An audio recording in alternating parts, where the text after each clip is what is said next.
बच्चों, कैसे हो आप? आशा करती हूँ कि आप स्वस्थ होंगे, मस्त होंगे और अपनी पढ़ाई में व्यस्त होंगे। आपकी इसी पढ़ाई को आगे बढ़ाते हुए आज हम पढ़ने जा रहे हैं एक नया अध्याय, एक नया चैप्टर, जिसका शीर्षक है शिवाजी का नारी सम्मान।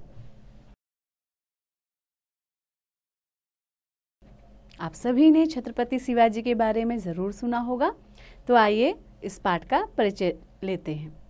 इस पाठ में ऐतिहासिक घटना द्वारा यह स्पष्ट किया गया है कि महिलाओं का सम्मान करना ही सबसे बड़ी उदारता है। शिवाजी की अपनी दुश्मन की बहू के प्रति सम्मान भावना और उदारता से पता चलता है कि वे सच्चे वीर और नारी रक्षक थे। तो छत्रपति शिवाजी के बारे में इसमें बताया गया है, तो आप भी ध्यान से सुनिए और समझिए। शाम का समय था। वीर मराठा शिवाजी राजगढ़ दुर्ग की बैठक में चहलकदमी कर रहे थे। तो देखिए यहाँ पर एक शब्द आया है दुर्ग, यानी किला। तो वीर मराठा शिवाजी क्या थे? राजगढ़ के किले में या दुर्ग में एक बैठक चल रही थी, जिसमें वो चहलकदमी कर रहे थे या चल रहे थे। उनके मुख पर चिंता की छाया थी। वे कभी अपने आसन पर बैठते तो कभी उठकर टहलने लगते। रह रहकर उनकी आंखों के सामने कल्याण प्रांत की सीमा पर लगे शिविर का दृश्य आ जाता। अब देखिए यहाँ पर दो शब्द आए हैं, शिविर और दृश्य।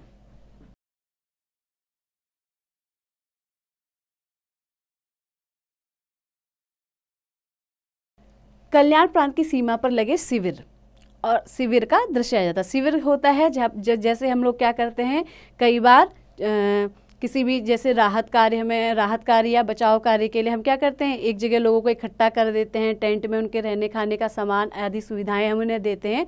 तो इस प्रकार के इसको क्या बोलते हैं, शिविर लगाना।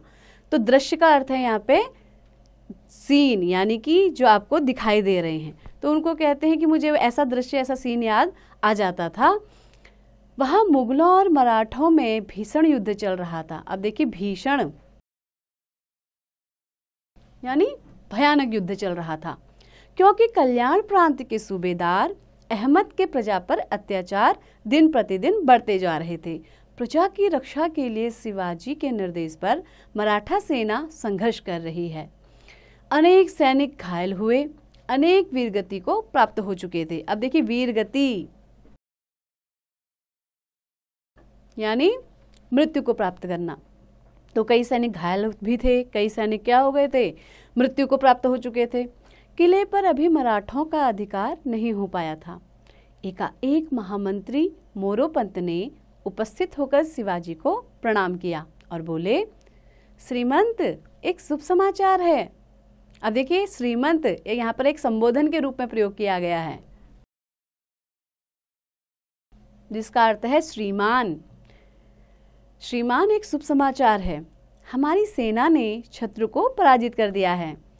कल्याण प्रांत में अब हमारी पताका लहरा रही है, यानी हमारा झंडा फहर रहा है। सेनापति सोनदेव ने कल्याण के दुर्ग को जीत लिया है। वाह, यह तो बहुत प्रसन्नता की बात है। हमारी सेना के युद्ध कौशल के आगे उसे मुंह की खानी पड़ी। यह तो हमारे लिए गर्व की बात है, शिवाजी बोले। तभी किले के बाहर श्रीमंत की जय, सेनापति सोनदेव की जय की आवाजें गूंजने लगी। कुछ क्षण बाद सेनापति सोनदेव ने उत्साहपूर्वक कक्ष में प्रवेश किया। शिवाजी ने उठकर हर्षपूर्वक सोनदेव को गले से लगा दिया। वे बोले, सोनदेव जी, कल्याण प्रांत जीतने के लिए बहुत बहुत बधाई। हमें अपने सेनापति की वीरता पर गर्व है। सेनापति ने झुककर कहा, श्रीमंत, यह तो आपका ही प्रताप है। प्रताप, देखिए एक शब्द आया है,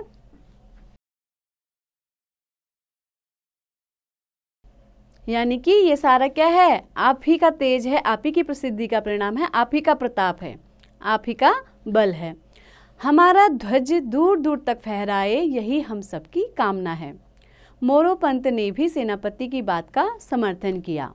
फिर बोले, अब आप जो खजाना लाए हैं वह भी श्रीमंत की सेवा में प्रस्तुत कीजिए। सोनदेव ने उत्साहपूर्वक कहा, महाराज, हीरे जवाहरात के साथ मैं एक अनुपम भेंट भी आपके लिए लाया हूं। अब देखिए यहाँ पे एक शब्द आया है अनुपम, यानी कि अनोखी भेंट। अनुपम यानी अनोखी भेंट। आप उसे देखेंगे तो अवश्य ही प्रसन्न हो जाएंगे। सोनदेव कक्ष से बाहर गए और तुरंत ही लौट आए। उनके पीछे पीछे 4 कहार एक पालकी उठाए भीतर आ गए। उन्होंने पालकी कक्ष में रख दी। सोनदेव ने कहारों को बाहर जाने का इशारा किया।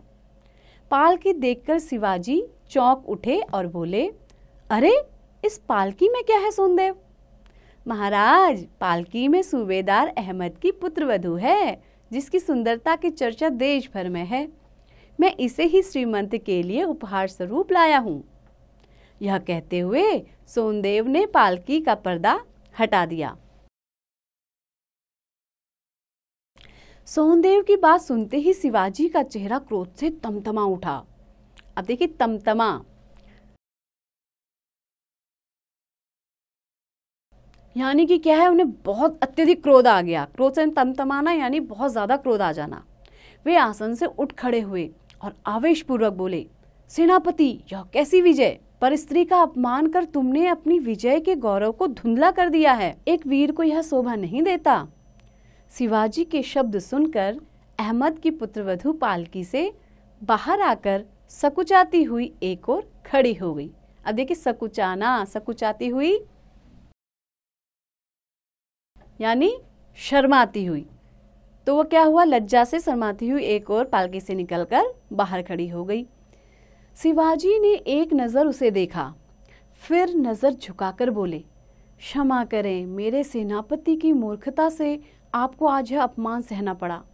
मैं आपकी सुंदरता की केवल पूजा ही कर सकता हूँ, पर स्त्री मेरे लिए मां समान है।